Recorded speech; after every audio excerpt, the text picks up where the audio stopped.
पहली बात तो भारत धर्मनिरपेक्ष नहीं है। नेताओं ने हमको पढ़ा दिया और हमने उसको सुन लिया। धर्म के लिए अंग्रेजी में कोई शब्द ही नहीं है। रिलीजन धर्म नहीं होता। रिलीजन होता है पंथ, धर्म नहीं होता। अगर भारत धर्मनिरपेक्ष होता तो सुप्रीम कोर्ट के जजों की कुर्सियों पे नहीं लिखा रहता यतो धर्मस्ततो जय। सुप्रीम कोर्ट का ध्येय वाक्य है यतो धर्मस्ततो जय, और हाई कोर्ट का ध्येय वाक्य है सत्यम शिवम सुंदरम। अगर ये भारत धर्मनिरपेक्ष होता तो न हाई कोर्ट के जज की कुर्सी पे लिखा होता सत्यम शिवम सुंदरम, न सुप्रीम कोर्ट की जज की कुर्सी पे लिखा होता ये तो धर्मस्ततो जय। ये बहुत बड़ी गलतफहमी है। भारत धर्मनिरपेक्ष नहीं है, भारत पंथ निरपेक्ष है। अब सवाल ये आया कि वेद पुराण पढ़ा सकते हैं तो बाइबल कुरान क्यों नहीं पढ़ा सकते? सरदार जी शायद यही बात कहना चाह रहे हैं, नहीं कह पा रहे, मैं कह दे रहा हूं। बिल्कुल नहीं पढ़ा सकते, बाइबल कुरान नहीं पढ़ा सकते। क्यों? क्योंकि बाइबल में सभी इंसान को एक समान नहीं माना जाता, लेकिन हमारा संविधान कहता है सब एक समान है। बाइबल में क्रिश्चियन और नॉन क्रिश्चियन के बीच में भेदभाव है, इसलिए बाइबल नहीं पढ़ाई जा सकती, कुरान नहीं पढ़ाई जा सकती। कुरान नहीं पढ़ाई जा सकती क्यों? क्योंकि कुरान में इस्लाम और नॉन इस्लाम, मुस्लिम और गैर मुस्लिम को समान नहीं माना गया है, उसमें भेदभाव किया गया है। वेद पुराण ये नहीं कहता है कि आप, वो कहता ही नहीं है कि आप सिख हो कि जैन हो कि हिंदू हो कि मुस्लिम, कुछ नहीं कहता। वो तो कहता है अष्टांग योग का पालन करो, यम नियम का पालन करो, स्वाध्यायी बनो, सदाचार करो, इस तरीके की बातें हैं। इसलिए वेद पुराण पढ़ाया जा सकता है। सनातन, आप इसको दो तरीके समझिए। दुनिया में 1100 रिलीजन है, अगर भारत के परिप्रेक्ष्य में देखें तो दो तरीके, भारत में दो तरीके के रिलीजन है। एक इंडियन ओरिजिन रिलीजन, एक फॉरेन रिलीजन। एक वो रिलीजन है, रिलीजन और धर्म में सरदार जी, अब आप, अरे सरदार जी सवाल पूछ लिया जवाब नहीं सुन रहे हो। हाँ आपने पूछा, सुन तो लो। भारत में दो तरीके के पंथ हैं, रिलीजन है, धर्म नहीं। धर्म तो पूरी दुनिया में एक ही है, सनातन धर्म। दो तरीके के पंथ हैं,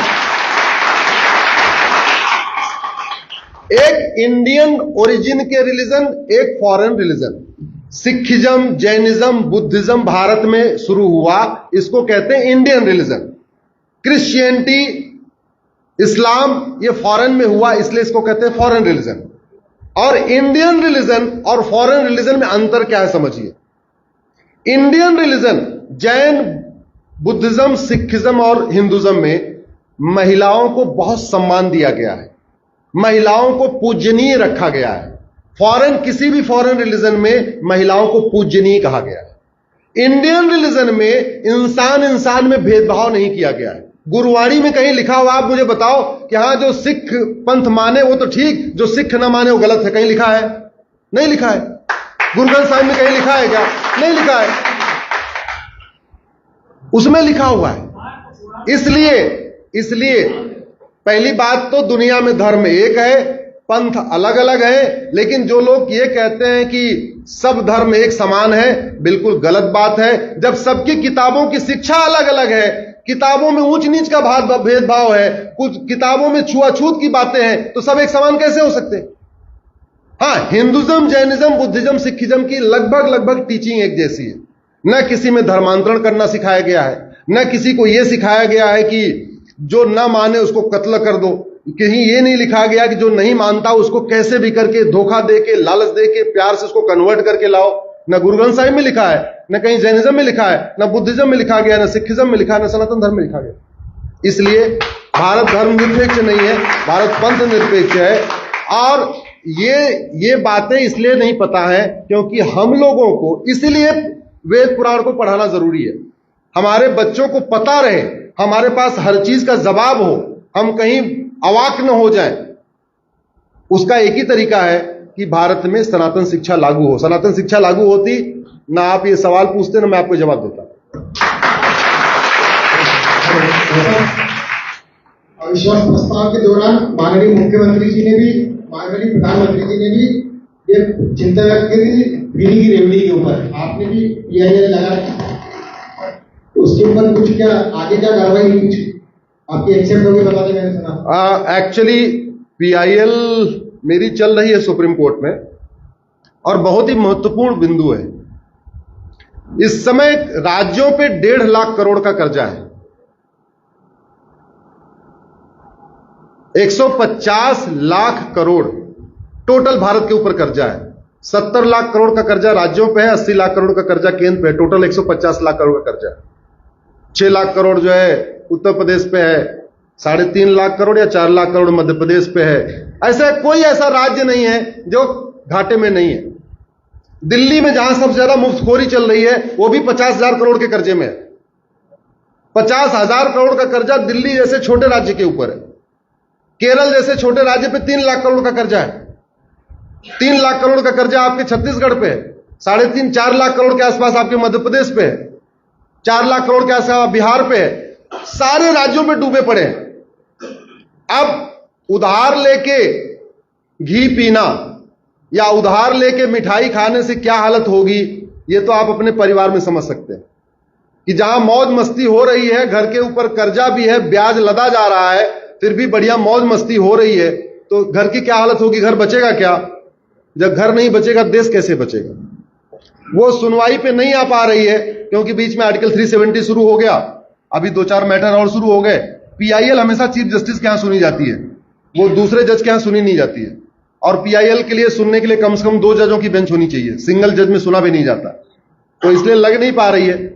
मैंने भी कोशिश किया था, उसको रिक्वेस्ट भी किया था जल्दी लगा दीजिए, लेकिन हमारा वो जो फ्रीबीज वाली PIL 3 जजों को रेफर हो गई है। जो मुफ्तखोरी रोकने वाली PIL है वो 3 जजों को रेफर हो गई है। हमने उसमें यह कहा जो चीजें सरकार फंडामेंटल राइट को प्रोटेक्ट करने के लिए दे रही हो वो तो मुफ्त में हो सकती है। शिक्षा मुफ्त में हो सकती है, चिकित्सा मुफ्त में हो सकती है, ठीक है, सड़क पे चलना मुफ्त में हो सकता है, पानी भी एक बार मुफ्त में हो सकता है। हालांकि पानी मुफ्त में नहीं देना चाहिए, नहीं तो पानी की बर्बादी ज्यादा होती है। पानी असीमित नहीं है कि उसको मुफ्त में दे दिया जाए, इसलिए पानी भी बहुत कंट्रोल में। हाँ, कुछ लीटर दिया जा सकता, भाई ठीक है इतने लीटर गरीब आदमी है तो पानी मुफ्त में दे दिया, लेकिन ऐसी मुफ्त में नहीं होनी चाहिए। और वैसे भी हमारे पास तो 4% पानी है, तो बहुत ही इंपॉर्टेंट मुद्दा है। सुप्रीम कोर्ट भी उस पर एग्री है, इसलिए 2 जजों की बेंच के बाद 3 जजों को रेफर कर दिया है। और पार्लियामेंट में भी चर्चा हुई है, माननीय प्राइम मिनिस्टर ने भी उस पर कई बार उसको बोला है मुफ्त की रेवड़ी। अभी मैं देखता हूं अगर संसद में बिल आएगा नहीं आएगा, नहीं तो हम सुप्रीम कोर्ट में कुछ न कुछ करेंगे। हम अपना प्रयास कर रहे हैं, सांसद अपना प्रयास करें, लेकिन अब उसका एक ही तरीका है, जनता भी अपना प्रयास करे। अभी नेताओं को लगता है जनता मुफ्तखोर है, नेताओं को यह लगने लग गया जनता मुफ्तखोर है, और बाकी पूरी जनता इसकी चिंता करे चाहे ना करे, कम से कम टैक्स पेयर तो करे जिसके जेब से पैसा निकल रहा है। अरे भैया जो टैक्स नहीं दे रहा है वो कोई बात नहीं, उसको चिंता नहीं है। अपने बच्चे को आप 500 की नोट देते हो, अगले दिन फिर 500 मांगता है, पूछते हो नहीं पूछते भाई कल 500 दिया था क्या किया? पूछते हो नहीं पूछते हो? और हर साल लाखों रुपए टैक्स दे रहे हो और पूछ ही नहीं रहे हो सांसद विधायक मंत्री से भैया मेरा टैक्स का पैसा हो क्या रहा है, ये मेरा पैसा बर्बादी में कहां जा रहा है? इस देश में 10 करोड़ टैक्स पेयर हो चुके हैं। अब 10 करोड़ टैक्स पेयर हो चुके हैं। ये 10 करोड़ टैक्स पेयर अगर कम से कम अपनी जिम्मेदारी समझ लें, ये सवाल करना शुरू कर दें, ये पूछना शुरू कर दें, देश की व्यवस्था बदल जाएगी।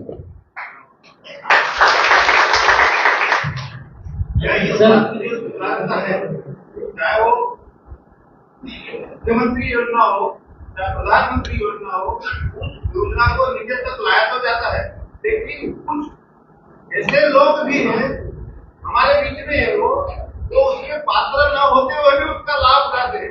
क्या उसके लिए वो कानून है या कोई ऐसा दंड संहिता है कि उसको भी दंड मिले, उसका लाभ भी ले रहा है वो पात्र भी नहीं है? इसका एक ही तरीका है, भ्रष्टाचार हमारी बहुत बड़ी समस्या है। भ्रष्टाचार पे मेरी एक PIL चल रही है, 1 नेशन 1 टैक्स कोड पे, आप लोग गूगल कर लेना, वो चल रही है। उसके लिए सारे टैक्स खत्म करना पड़ेगा, प्रॉपर्टी को आधार से लिंक करना पड़ेगा, बड़ी नोट को बंद करना पड़ेगा। 100 रुपए से बड़े नोट की जरूरत नहीं भारत में। उसमें कई सारी ऐसी व्यवस्था है, लेकिन अलग विषय है। हां, झूठ बोलना अपराध हो जाए, बस आदि समस्याओं का समाधान केवल झूठ बोलने पे, झूठा एफिडेविट देने पे, झूठा बयान देने पे